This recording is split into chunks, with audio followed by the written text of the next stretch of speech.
Two numbers came out of the same ratings agency in the same month, about the same market. The first one is 6.9%.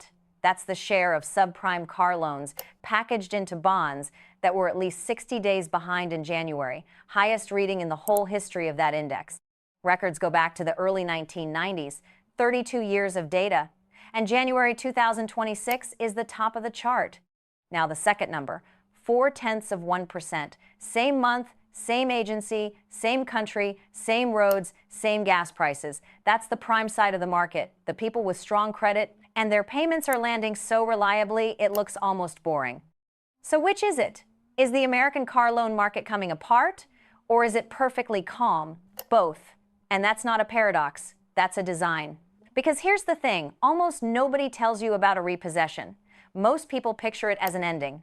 The lender takes the car back, the borrower loses the car, both sides eat a loss, everyone walks away sadder. Clean break. That's not what happens, not even close. When that truck goes up on the hook at 5 in the morning, the transaction isn't over. The car goes back into the system to be sold again. The debt goes back into the system to be collected again, and the person, the one standing in the driveway in a bathrobe watching taillights, goes back into the system too, at a worse interest rate than before. Repossession isn't the end of the loan business. For a lot of people, it's the beginning of the next one. I'm Ellen. I spent my working life around vehicles and around the paperwork that follows them home.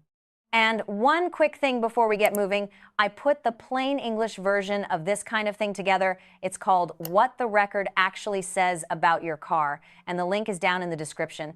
You can download it there. That's the whole plug. We're done. Let's get to the money.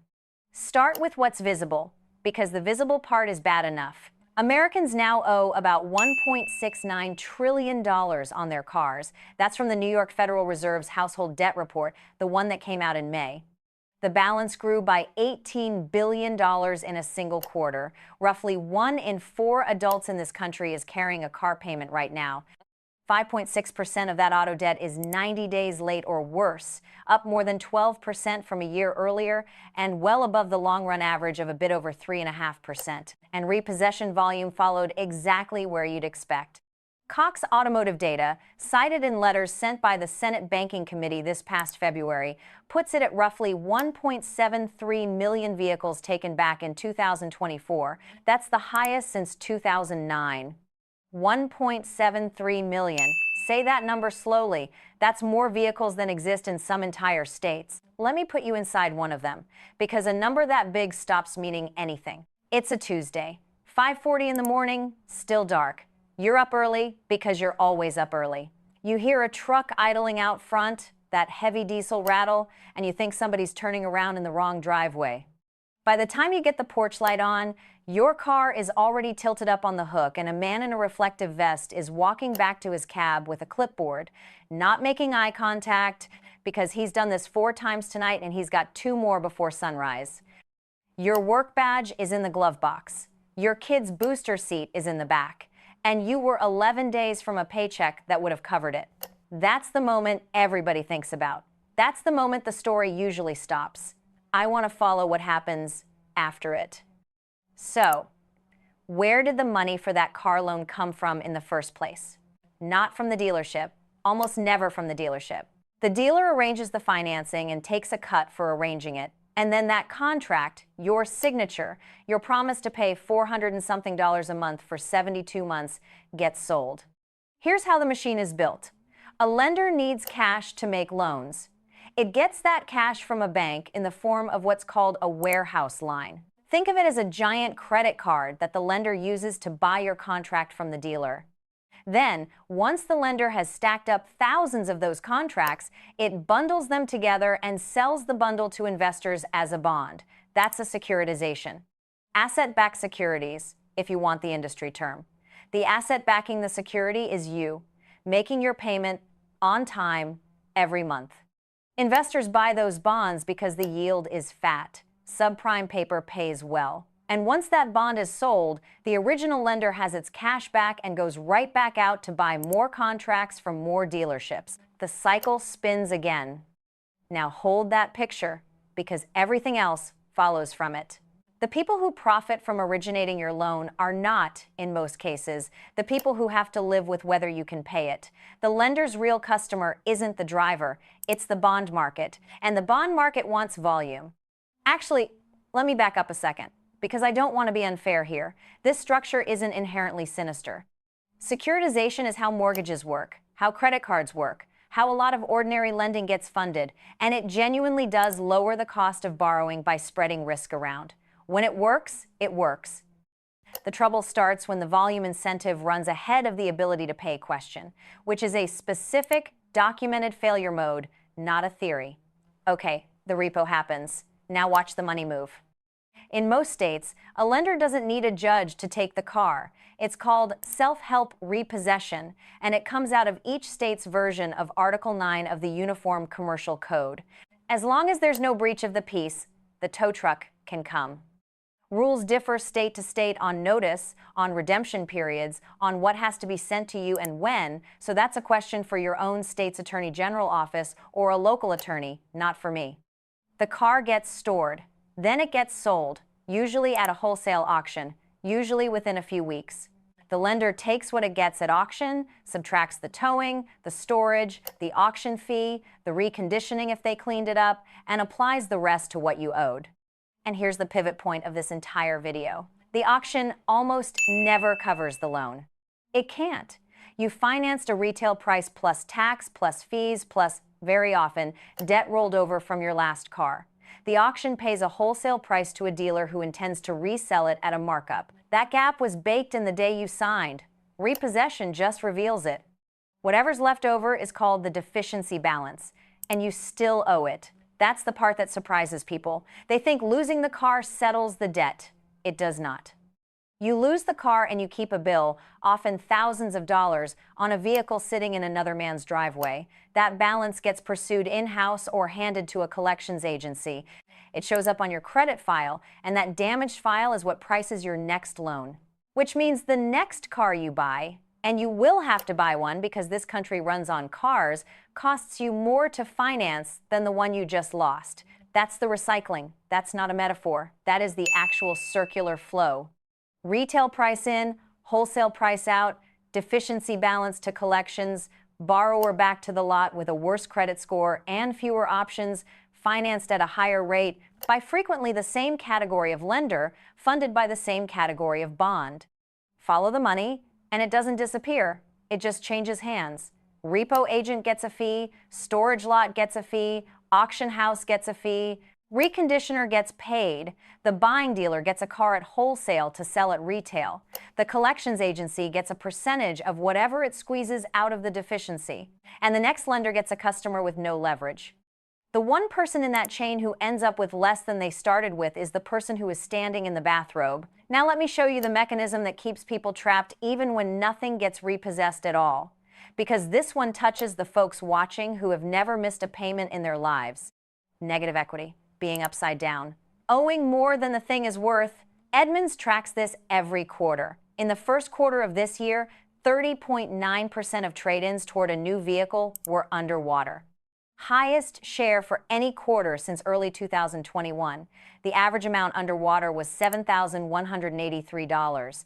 Second quarter eased slightly, 29.6%, averaging $6,884, still a record for a second quarter. Nearly 3 out of 10 people walking into a showroom are already behind before they negotiate anything. So what happens to that $7,000? It doesn't get written off. It gets rolled, added to the new loan. And to keep the monthly payment from looking insane, the term gets stretched. Edmunds found that in late last year, more than 40% of negative equity purchases were financed on 84-month terms. 7 years.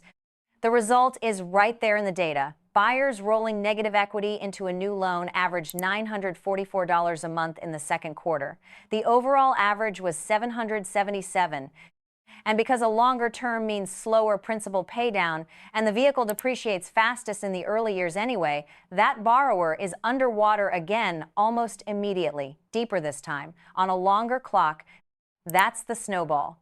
Each rollover starts you further behind than the last one, and the only tool offered to make it feel survivable is more time, which is the one thing that guarantees it happens again.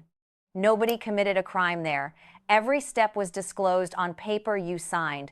It's just arithmetic that runs in one direction. And when that arithmetic breaks at scale, the whole funding structure I described earlier feels it, which brings me to the case that turned this from an economic story into a criminal docket. Tricolor Holdings, Dallas-based, sold used cars to buyers with thin or no credit history, about 65 dealerships across Texas, California, Arizona, and a few other states. It grew fast, roughly $1 billion in annual revenue, more than 60,000 outstanding car loans on its books. On September 10th of last year, it filed for Chapter 7 bankruptcy. Not a restructuring, a liquidation. Wind it down, sell what's left. The banks took it on the chin. JP Morgan disclosed a loss of about $170 million. Fifth Third disclosed a potential loss of around $200 million. Then in December, federal prosecutors in Manhattan unsealed an indictment. Prosecutors alleged the founder and several executives ran a years-long scheme that misrepresented the value of the loan collateral, including what's called double pledging, using the same pool of loans as collateral for separate credit lines from different banks. 2 former executives pleaded guilty and are cooperating with the government. I want to be precise here, because precision matters, and I'm not in the business of convicting people on YouTube. Those are allegations against the leadership of that company. Charges are not convictions. 2 guilty pleas are entered. The broader case is a matter for the courts, and I'm not going to pretend otherwise. What is not in dispute is the pattern. Tricolor wasn't the first. In February 2023, American Car Center shut its doors overnight, one day after pulling a $222 million bond sale off the market. Later that year, U.S. auto sales filed Chapter 7. 3 failures, same corner of the market, same funding structure. The common thread isn't a villain, it's a dependency. These operations only stay alive as long as the bond market keeps buying the paper. The moment investors flinch, there's no cash to lend, and the whole thing stops in a week. That collapse is what prompted Washington to look. In early February of this year, the Senate Banking Committee's ranking member sent letters to about a dozen recipients, major auto lenders including Chase Auto, Capital One, Toyota Financial Services, GM Financial, and Ally Financial, plus buy here, pay here operators like CarHop, DriveTime, BuyRider, and America's CarMart, plus industry trade associations. The letters asked for data on repossession activity, on error rates, and on practices for preventing wrongful repossessions. Responses were requested by the 16th of February.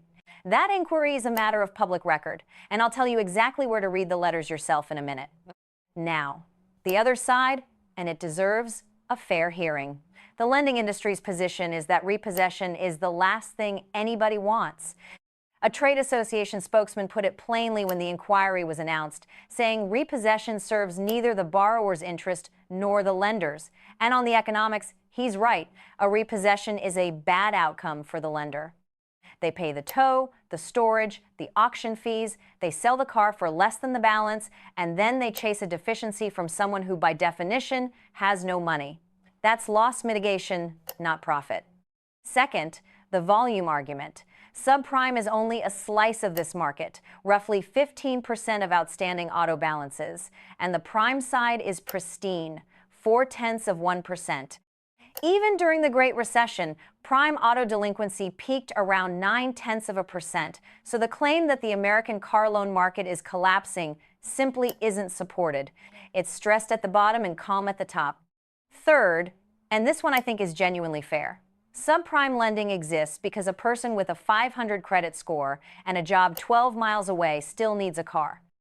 If nobody writes that loan, that person doesn't get a cheaper car. They get no car and then no job. High-risk lending is expensive because it's high risk. That's not greed, that's math. I don't dismiss any of that. All 3 points hold up. Here's where I part company with it. The defense explains why the interest rate is high. It doesn't explain why the loan-to-value ratio is high.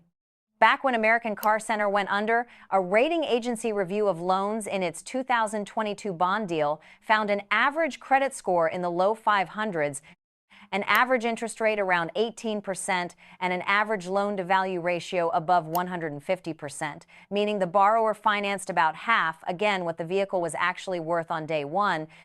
Risk pricing is defensible. Structuring a loan so the borrower can never reach daylight is a different thing, and it's the second one that makes the recycling machine run. Let me separate what's confirmed from what isn't, because I owe you that. Confirmed.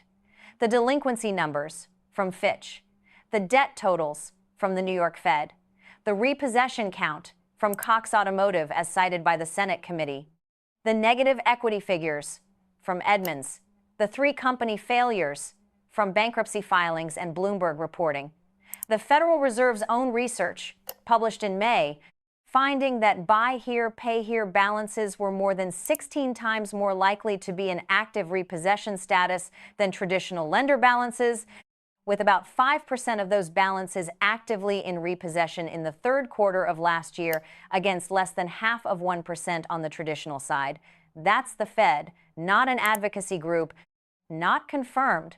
Whether this gets worse from here, honestly, the forecasters disagree with each other. TransUnion has projected auto delinquencies staying roughly flat through the end of this year. Fitch's subprime index says the bottom of the market is at a 32-year extreme. Both of those can be true at once, and it makes the future genuinely uncertain. Anybody telling you they know is selling something.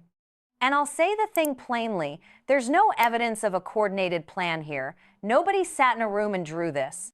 What there is a chain of aligned incentives, origination volume, bond yield, auction margin, collections percentage, that all point the same direction without anyone needing to coordinate. Aligned incentives don't require a conspiracy. They just require nobody withstanding to object. So what do you actually do with this? 4 things. Write them down. 1. Find out where you stand before you need to know. Pull your current payoff amount from your lender, the actual 10-day payoff, not the balance on the statement, and then look up what your vehicle sells for wholesale, not what the dealer advertises it for. The gap between those 2 numbers is your real position. If you're upside down, you now know by how much, and you know it on a calm afternoon instead of standing at a trade-in desk under pressure. 2. If you are underwater and considering a trade, understand that the salesman's tool for fixing your problem is a longer term. That is not fixing it, that is scheduling it for later. Ask for the total amount financed and the total interest over the life of the loan in writing before the payment number is ever discussed. If the term is 84 months, ask yourself honestly whether you'll want that vehicle in year 7. 3. If something goes wrong with a repossession, if the car was taken while you were current, or after you'd reached an agreement, or you never got the notice your state requires, there's a federal complaint channel. The Consumer Financial Protection Bureau maintains a public complaint system for auto loan and repossession issues. File it. Written complaints create a record, and records are what future investigations get built from. Your state attorney general's consumer division takes them too. 4. Watch the thermometer yourself. 2 public numbers tell you where this is heading, and you don't need a subscription to see either one. Fitch publishes its auto asset-backed indices, that's where the subprime 60-day figure comes from. And the New York Fed publishes its household debt and credit report quarterly, free, with the auto delinquency breakdown right in it. When those diverge further, the pressure is building. When they converge, it's easing. Don't take my word for any of it. The Senate letters are posted on the Banking Committee's own website under the February 2026 newsroom entries, with the recipient list right there. The Federal Reserve research on buy here, pay here lending is a Fed's note published on the 8th of May this year. Edmunds publishes its negative equity release every quarter with the full breakdown. Go read the originals. That's the point of giving you the sources. And look, if you're one of the people who's paid off the truck and plans to keep it another decade, none of this touches you directly, and that's rather the point. My own car is 12 years old and I have no plans to replace it. The single most powerful position in this entire machine is being the person who doesn't need to borrow. But the machine still shapes your world. because it sets used car prices, it sets what your kid pays for their first car, it sets what shows up at auction and what it costs. The story isn't that the repo man is coming for you. For most of you, he isn't. The story is that a repossession was never designed to be an ending. Every hand in that chain gets paid on the way through, the car gets sold again, the debt gets collected again, and the person gets sent back around at a worse rate. Ownership and control are not the same thing. Neither are a loan and a car. One of them you can drive. The other one follows you. If this was useful, the field manual link is below, and I'll see you in the next one.